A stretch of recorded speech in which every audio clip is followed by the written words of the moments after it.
Welcome to this episode of The People Dividend. I'm Mike Horn, your host, and I am absolutely delighted to have in our virtual studio today Dr. Rachel Kindt.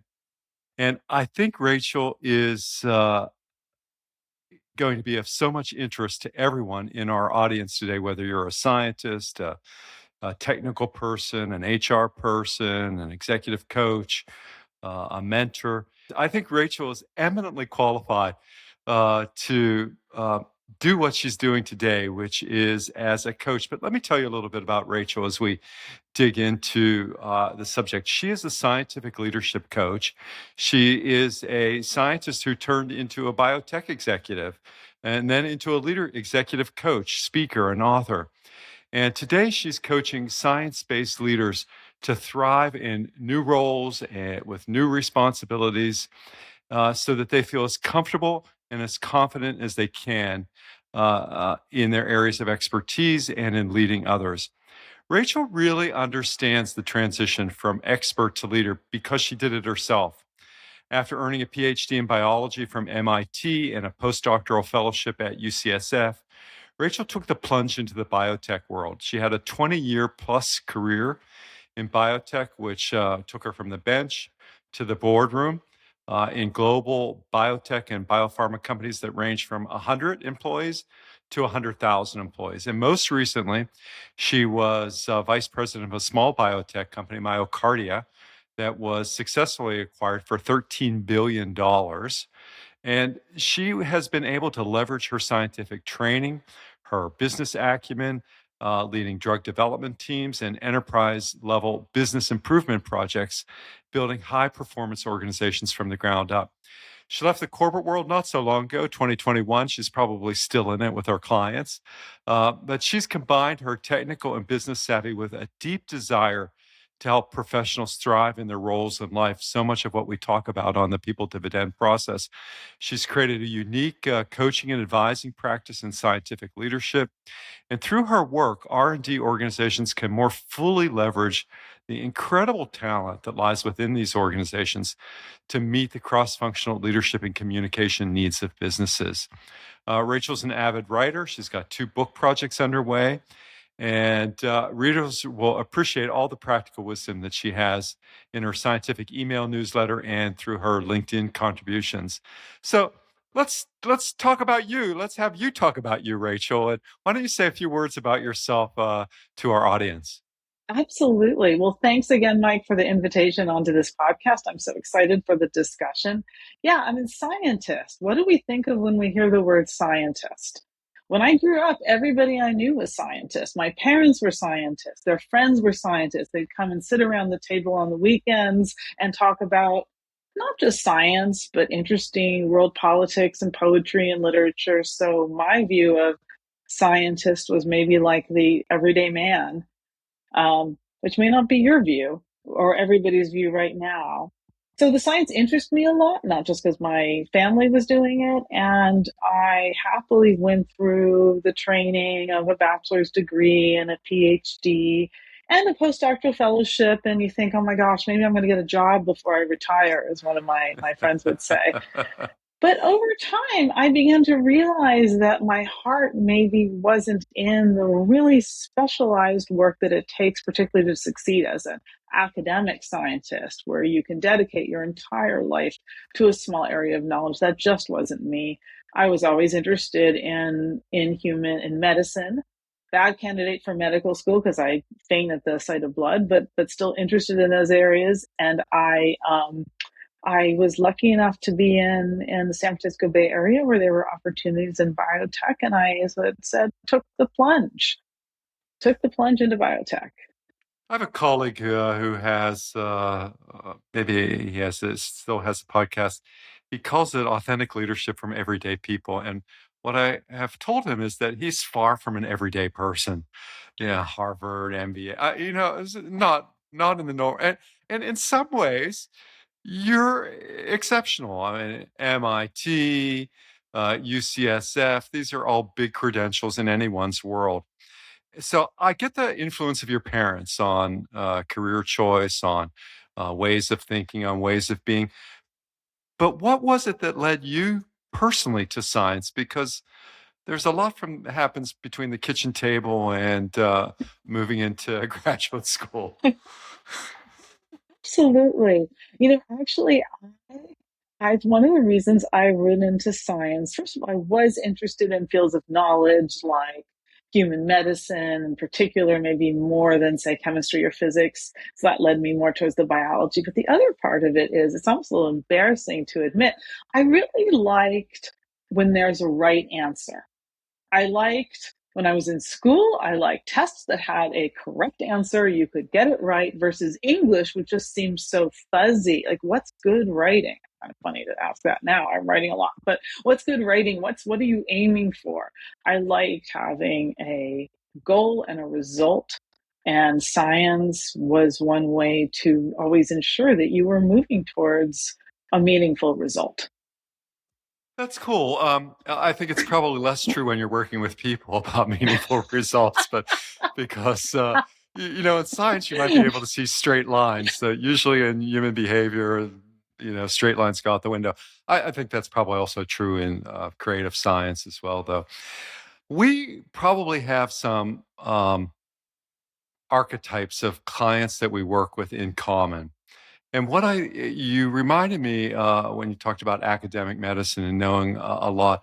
Um, One client that I have in mind was just that, a stellar career in academic research at prestigious institutions, and then finds herself in the biotech world because academic research was too small, it was too narrow, wanted a more expansive agenda in the world of.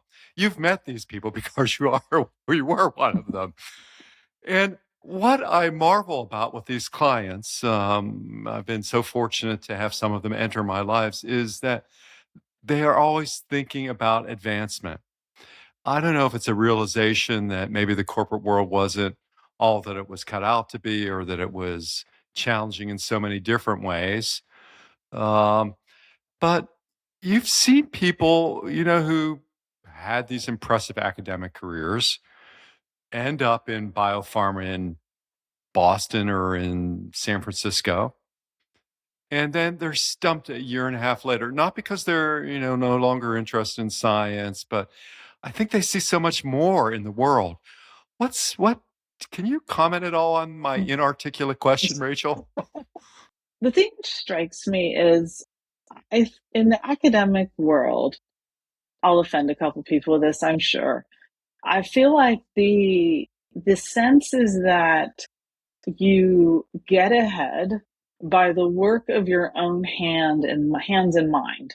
And if you're an academic professor, you have maybe 20 people working in your lab, but still you get ahead in kind of this unified, if not completely solitary approach towards a specific goal that you choose. It's very easy in academics. You choose the goal you go after. Then you take someone like that and you transplant them into a company. And actually, interesting, they're often transplanted at a very high level. I mean, I came in from Yes. the ground up, so that helped me see as I was growing as a leader, I had time to unpack all that. But you're talking maybe about someone who was transplanted from being a professor to being a high level, I'm talking about potentially somebody who entered executive in on a bench. I mean, that's what I'm thinking about more on a recently. bench So too. yeah, on Okay, a so a bench. bench. I was Yeah. thinking that so a bench. Yeah. So Yeah. then that person is having to come to grips. That's like what I did, is having to Yeah. come to grips with a couple things right away. Um, Biggest one is, the two things are, and they're related, is that the goal is not just getting the experiment done or getting the result. And the goal eventually is going to involve the input and work of other people who may be doing work that's completely different from what you're doing. So these are some of the first few shocks to the system, is that, okay, I think with any role, you need to be good at what you do. You need to have your own individual expertise. Usually that's not a problem for people. Usually it's Right. more how they fit into the other workings of the organization. So uh, there's that. I had that moment. I had that moment like your client. I was sitting in a meeting with well, the funny thing too about coming into a small company as a scientist is sometimes you get put into roles that you really are completely unqualified for, like I was managing a group of people and leading a research collaboration with a large pharma, like in my first 2 weeks. This is very common. Um, Yes. and so I didn't know what the heck I was doing. So I'm sitting in this meeting, we're presenting to these important Muckety people, mucks. Yeah. muckety mucks, we're reporting to the muckety mucks. Right. And I start to realize that, and I'm like, this is the data, and they're like, all this other stuff. And I realized, wow, this is really not just about the data. There's so much else going on in the room here. We have a contract with these people. So what's in the contract is important. The implication of our data for their programs, and even they're in our corporate context was coming in. Are we needing money? Are we needing a renewal? What's going on in their shop? Are they dealing with a reorganization? So I had this moment of sitting there going, there's so much more going on. The data are important, but they are small. They are just a part of it. And that's the mindset shift, if I can That's try got to to be that. encapsulate Yeah, no, it. that's helpful. That's got to be perhaps a jolting experience, It one that would what take you off center. it is. And I think that that's often when I find my coaching clients, when my coaching clients come to me, is that, and you don't always use the word, but it's uncomfortable. There's a discomfort about it, because a profound discomfort, because the skills that you have relied on up to that point are not sufficient, maybe necessary, but they're not sufficient for how you need to interact going forward. Yes, I think about my introduction to organization development and organizational consulting. I came up in the NTL tradition, which was the Kurt Lewin legacy. Where there was this idyllic um, campground. I'll use those words outside of Boston, um, in Bethel, Maine. I mean, the former headquarters of NTL. And NTL pioneered the T group, or the leaderless group, the agendaless group. And you're put into a group with 12 people. There's no agenda. And, if you're going to do that for a couple of weeks, it's hard just to stare at people for 2 weeks. And, what you come across is that it's really not about the agenda. It's about all the stuff that we're bringing into that Mm, room, and having that awareness. If you're, must have been similar to, it's just not the data, it's not the agenda that's important. It's all this other stuff that people are yes. bringing into it. And, I've had years to think through it and still work with it. But yeah, it's a level of discomfort, isn't it? And what did you do with that discomfort? So it's interesting because I have much more awareness of what I was going through now than I did then. Right now, I can look back and say, "Oh, that was the moment where I, started to pay attention." But at the time, the thing that I did start doing, the shift that I believe I made in real time, not just my projected story, is I started paying attention differently. Is I started paying attention to what people were saying and how they were saying it. I started to notice emotion, which is also something we don't talk about probably even as much as we should in the corporate world, much less the scientific corporate world, where people were getting kind of hung up or uh, adamant, all these little, and sometimes it was just a feeling like, oh, that person's not really happy with what we're saying right now. I'm going to try to understand what they want because we're clearly not providing.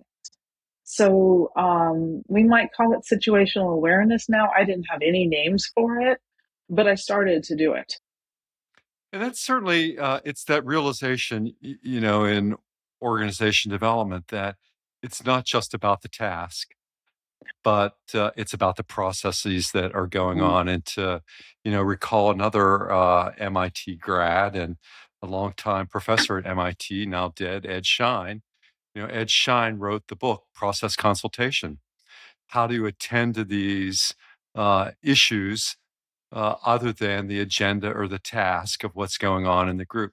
So, do you think of it as that moment that because you had a long career after that, you're a couple months into this Yes. corporation, yeah, you're on a bench, you're leading a team, Mhm. you're meeting with muckety mucks, um, but somehow you hung in there and you went into positions of progressive responsibility in scientific leadership and organizational life. But was there just that moment that said, I'm going to need to do something differently? Or was it a series of moments that occurred throughout your career in or inside organizations that led you to coaching? Yeah, no, that's how to get from there to how to get there from coaching. I think the other big one of the other big pivots, or not a pivot, the event what I did is when I realized that what I wanted to do was not research science, but was project management, was work with teams, was work with forming, basically herding cats or whatever, getting the collected efforts together and moving in the same direction. And I realized that was something that I liked to do and was good at, even though, again, I didn't have a name for it until I started to investigate. So I pivoted into Genentech, which wasn't all that easy to do from a research science position or scientist position at another one.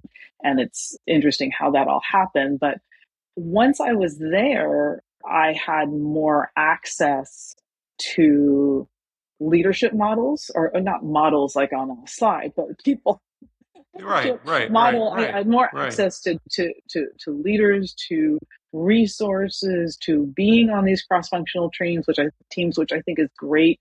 It's like a proving ground for building leaders when you bring experts together cross-functionally and get them to work together. So so that was always feeding. So I think I was at that point, I was feeding at the stream. I was eating the information and drinking the um soft skills, if you like, Right, or right. the non-technical skills that I needed to keep going. But S- along the way, there were definitely some things I had to like unlearn.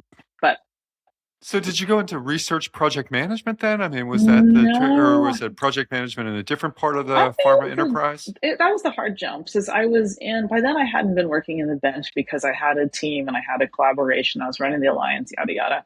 But when I moved to Genentech, I talked myself into a job where I was actually managing the teams that were really moving the drugs forward past research. Research is very early. Then you get your potential drugs ready for the clinic, and that was the stage that I was working at, which I actually I knew see. nothing about, which was kind of interesting. But I learned the facts fast, and was then so then at that point we were working with our teams were from research to commercial.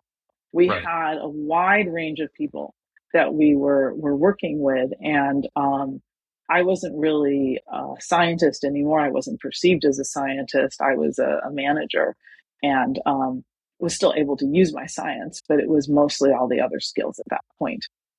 So interesting. And how did you, given that transition into becoming a manager, um, was there any sense of loss around that science portion of yourself? You know, not yes and no. And this is maybe another shift which needed to happen, is that, I was still in meetings and venues where people were presenting data. So, Yes. like, someone would present data and would have three curves.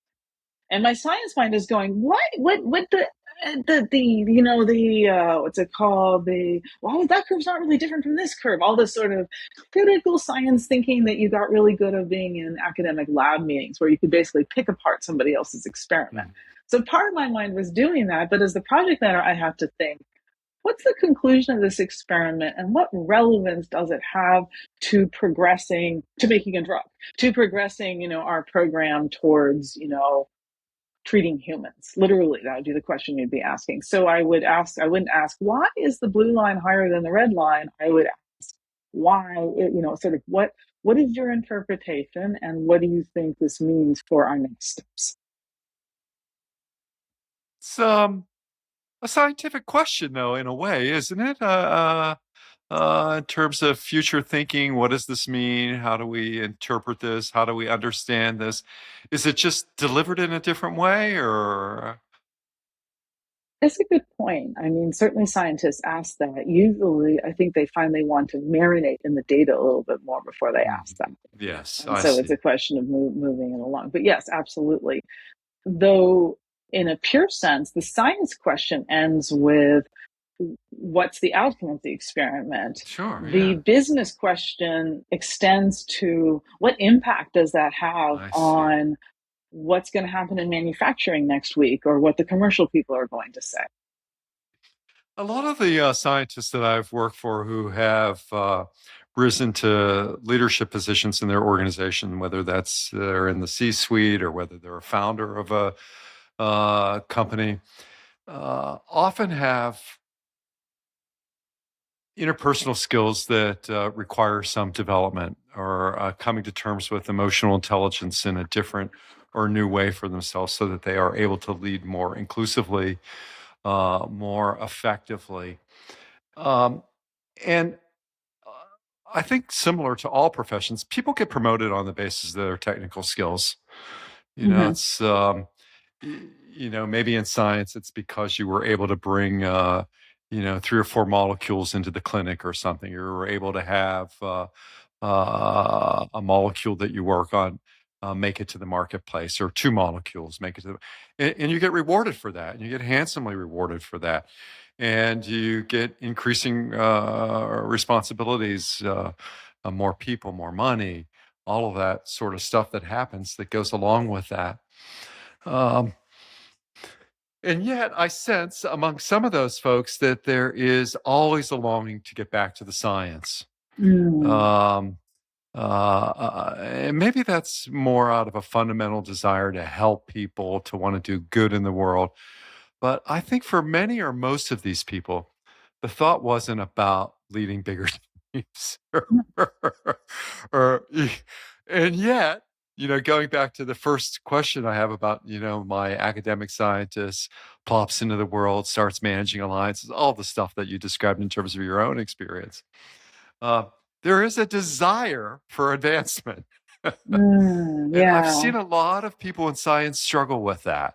yeah. Um, because often, particularly in chemistry, where the teams are really small, it's a sort of a senior scientist, somebody who's in chemistry, the teams can be very small.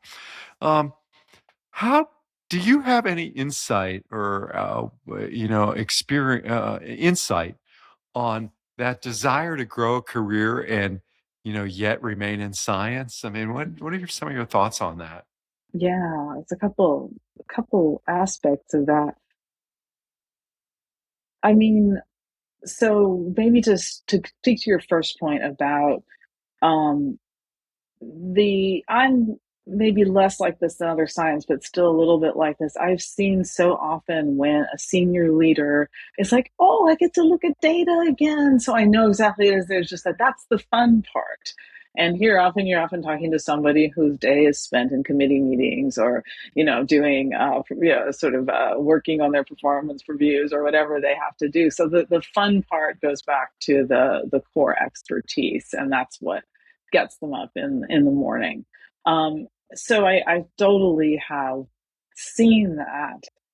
I think the more to me the more important questions, or the question which will make a big difference in the organization is, are people being promoted based on their technical skills and technical accomplishments, also being expected and helped to deal with the people and organizational sides of the job that they're now taking on.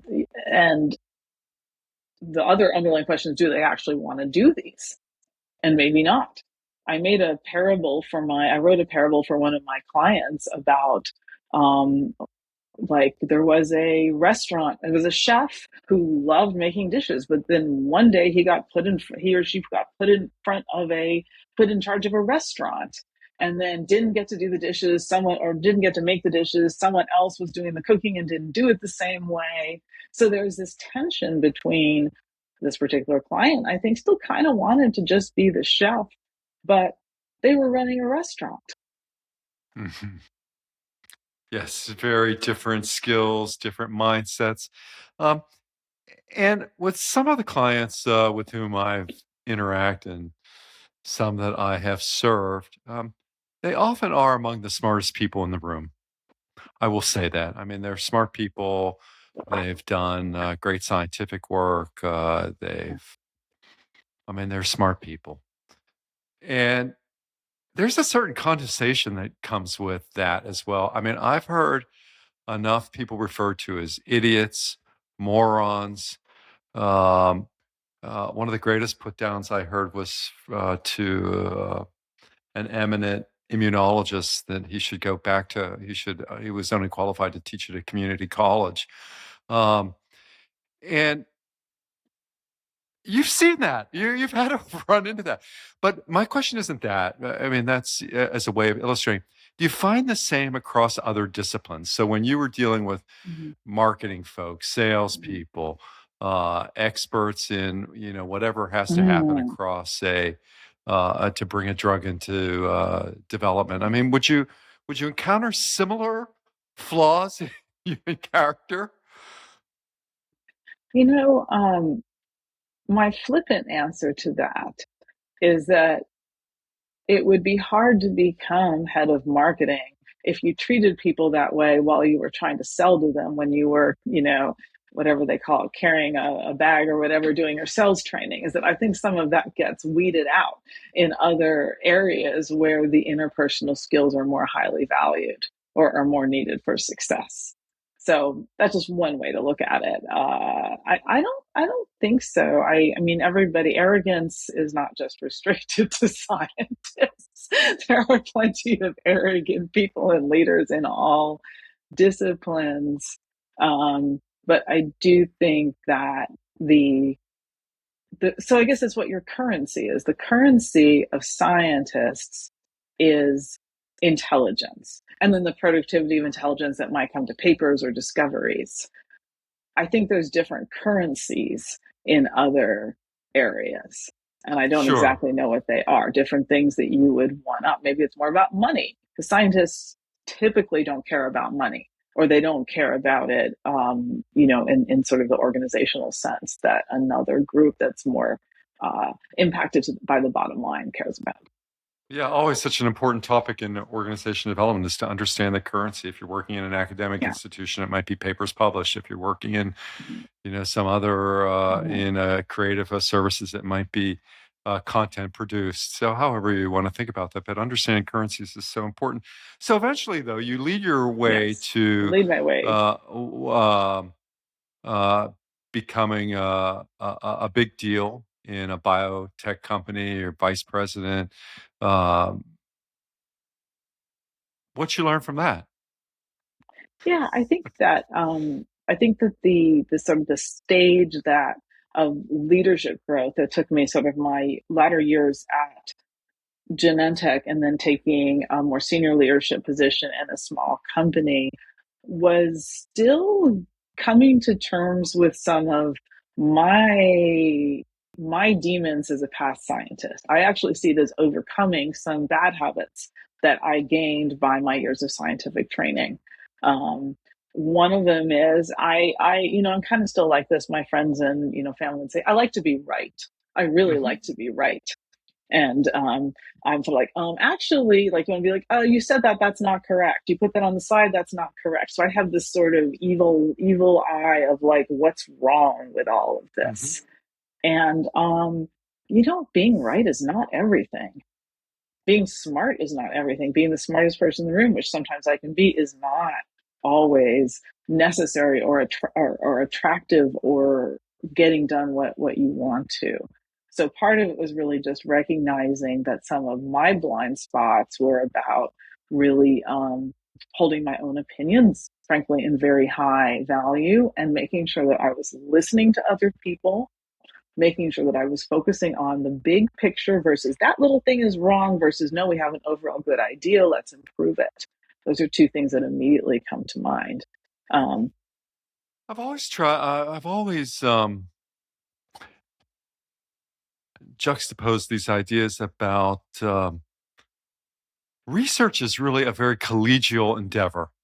I mean, you've got to have a lot of people from different backgrounds, different talent areas at work on a problem, particularly if it's going to lead to putting something into the clinic. I mean, it's just the diversity of talent that's needed, people with very specialized sets of skills. So, even though you can not have a great EQ or maybe some emotional intelligence, your ability to be a good synthesizer of Mhm. complex pieces of data about creating the right environment for lots of different talented people in, who maybe, in very narrow Yeah, fields is paramount. And I've always marveled at that juxtaposition yeah, that smart scientists are able to do. You have any comments on that or thoughts about yeah. that relationship? I think you're absolutely right. And I think that when think of the scientific leaders that I admire, either in the academic world or in the business world, they have this amazing ability to take ideas that seem disparate, that seem different, and put them together in a way that brings in something new into the world. I absolutely love, I get, sometimes I get to sit in the room and see this happen, and I absolutely love it. You probably have as well. And so there's that synthesis of ideas, which requires, I mean, having ideas and having data from different types of work. What I think maybe is the piece that may not be thought of immediately from those leaders in all cases is what's happening to the person or people who are behind creating the data. And I think that sometimes this is, again, goes back to my earlier points about attention. Where are you putting your attention? If you're putting all your attention on the ideas, no matter how beautifully you're synthesizing them to create new things, you're not paying attention to what are your people doing? What are they saying if you're a leader? What's going on beyond the work product itself? So true. So talk about your coaching practices. So you have this Yes, phenomenally we got successful this. corporate career. Yeah. You've got, I mean, you start at some top tier institutions, academic institutions. You have this fabulous career inside organizations. You end up with, a successful acquisition of the organization in which you're working in. And what about your What coaching happened practice then? today? Yeah, yeah. What Yeah. happened? Yeah. What happened? What happened? Why? Yeah. What Yeah. happened? It was, as sometimes things go, things happen at the right time. And for me, the acquisition of Myocardia was very very happy moment due to not the success of the drug we were putting forward, which now is out in the world. And I get to see TV commercials about it, which is just awesome. Everybody who was there shares in the success of bringing something to patients. I had absolutely no option before. But when I reflected though on myself, and while I had deeply appreciated this journey and the work that I did before that at other companies, I realized that what really got me up in the morning every day was the people. And what really interested me is why the people were doing what they were doing. The science is interesting, the drug discovery is interesting, the drug development is interesting, everything was interesting. But what really drove me was how can people, sometimes I say it like, why does work should not have to suck. We should be able to do all these wonderful things in companies that make medicines or companies that make widgets, I don't care, and also take care of the people who work there, who are spending most of their life hours there. Um, and I also had another attitude, which was around, for me, I was able to, especially being in organizations that prioritize leadership development, my journey as a leader within the company was also a personal journey of growth. The things that I learned by leadership have helped me be a better spouse and a more patient parent. So I also feel that work is a great venue for not only doing amazing things in the world, but also for personal growth. So, with all of this, I spent a few years experimenting with how I wanted to be in the world, what I wanted to do. I was very influenced by design thinking, um, and really like just try things out, try something out for a few months. So I try different types of consulting and coaching, and really the one-on-one leadership coaching is one of the things that really stuck. And what sticks about it for you? What sticks about it is that um, it's in a way it's reductionist attitude in a way that in the end we're an organization is a collection of the individual people and their behaviors, and the behavior of one, especially but not exclusively if they're in a leadership position, influences all of the people around them. So to me, I believe and I've seen that small shifts in individuals approaches and behaviors and actions can have a wide impact. So in It's like that the butterfly sense, effect in chaos theory. it is absolutely. And you know, people you transformation, I believe, is with a little t. I mean, I know you don't need a big T transformation to make a difference. A little T transformation of you understand how to work with a situation a little bit better. You're not as reactive in certain ones. You are a better listener, a little bit better listener, or a better communicator.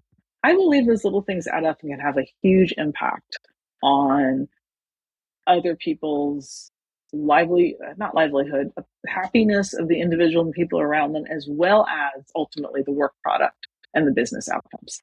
What's one of the books that's in progress? Haha. So yes, the first book that I started on was actually the first project I started after I left Myocardia. I wanted a book of career advice for scientists, and it's really written for somebody who is earlier in their career, but really talking about what are the skills and mindsets that you didn't get in your graduate school that you need. So it's something that you would want to give to somebody, if not in graduate school, the first day in their lab. So, and I'm writing it with a dearly beloved co-author who's had a very interesting path since her PhD, and a diverse set of experience from mine. But we're at a pausing place in that book as we figure out what we're going to do with it. So I am starting another idea, which I might do in parallel, which is a little bit farther along the path. And it's really about what I'm calling the expert to leader journey, is how Oh, do you wow, get, that's great. yeah, you know, what this is more for the person, which is more typically the person I coach who has been, they may not feel successful, but they have been successful. They have learned to use their expertise, but now they have a new role or responsibility, and that expertise is not enough. That's great. My second book coming out in October is on the people dividend and how experts create dividends with people. So thinking about that all, in flow with the podcast as well. Rachel, how do people get in touch with you? What's the best way for people to contact you? Tell us about your website. We'll have it all in the show notes, but tell Mhm. people now in case they're at their desk listening. Absolutely. If at your desk. So my website, I would strongly urge you to visit my website. It's www.rachelkindt.com, RACHELKINDT.com. My last name is Kindt, and it's like Lindt the chocolate is what I say to help you remember it. And I love to write. That was one of the things I found out in the last 3 years. After 20 years of just writing emails and PowerPoint slides, I found out that despite my distaste of English classes in high school, I love to write.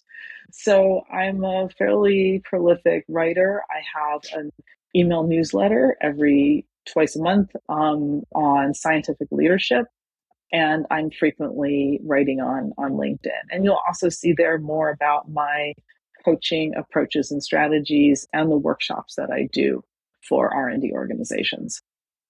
Oh, that's great. It's been such a pleasure to uh, have you as a guest on the People Dividend. And if you were to offer one piece of advice just in closing, to people who want to make this transition from Mhm. expert to leader. Yeah. What would that one piece of advice be? Yes, the one piece of advice would be that I believe that experts talk about data, but leaders talk about purpose and impact. So if you have the opportunity to take your data and to express the purpose of why you did it and the impact that it has, you've already elevated yourself that one step in the expert to leader journey. It's a great expression. It reminds me of my earliest mentor, Warren Bennis, who, the now famous expression about managers do things right, leaders do the right things. But it's in that same spirit, I think, that Warren would have had. Um, it has been an absolute delight, Rachel, to have you as a guest today, and I encourage everyone to learn more about Rachel, and particularly for those of you who are in science, to visit her website, maybe subscribe to her newsletter, and that'll all be all great. So again, it's been a pleasure to be have Rachel as a guest today. So until the next episode, stay well.